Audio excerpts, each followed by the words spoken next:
You are looking at a legendary jet engine that was never allowed to touch the sky.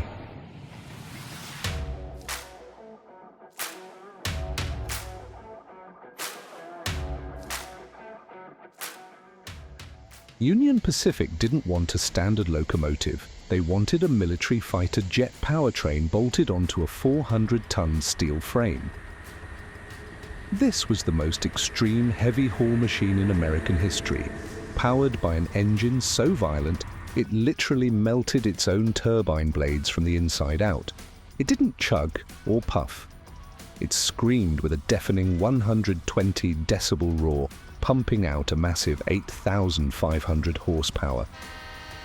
Today, we look at the Union Pacific GTEL, famously known as the gas turbine electric locomotive. By the late 1940s, steam was obsolete. But instead of hooking up 4 or 5 standard diesel units together, Union Pacific wanted a single locomotive with maximum concentrated power. They looked at the aviation industry, where gas turbines were proving their worth in military aircraft. Union Pacific went to General Electric with a straightforward challenge: build us a jet engine for the tracks. The project started with the 1948 prototype, the UP-50. It proved the tech worked, leading to the first-generation production models in 1952. Then came the second generation, nicknamed the Veranda, due to its open-side walkways, a design fix so mechanics could service the train without suffocating from the heat inside. The evolution peaked with the third generation, the Big Blow. This was a 3-unit monster stretching 170 feet, dragging a specialized, heavily insulated fuel tender behind it. Operating this machine was pure chaos.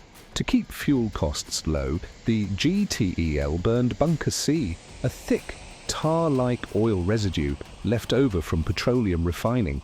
But bunker C contained vanadium. At high combustion temperatures, this vanadium turned into a highly corrosive liquid ash that literally melted the turbine blades. To prevent total engine failure, engineers had to chemically treat the fuel with a heavy magnesium additive. On top of that, the roof exhaust blasted out air at 850 degrees Fahrenheit at speeds over 150 miles per hour, creating a serious fire hazard that melted asphalt on overpasses. Was the GTEL a triumph of heavy engineering or just a massive, expensive mistake? The numbers show both sides. These turbines successfully hauled 10% of Union Pacific's total freight for years. However, a gas turbine cannot idle efficiently. It burns nearly the same amount of fuel whether it's pulling a mile-long train or sitting completely still at a red signal. In the end, it was a specialized powerhouse that worked under heavy load, but wasted a fortune every time it stopped. By 1970, new oil refining techniques made bunker C fuel expensive, wiping out the locomotive's only economic advantage.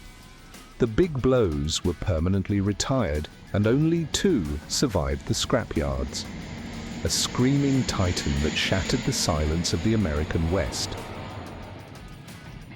If you want to operate this 8,500 horsepower turbine yourself, you can expand your historic fleet with it on the maps of TrainStation 2.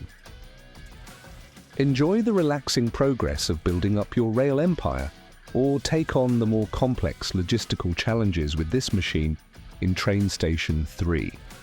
Both games offer a unique way to keep this legendary titan rolling.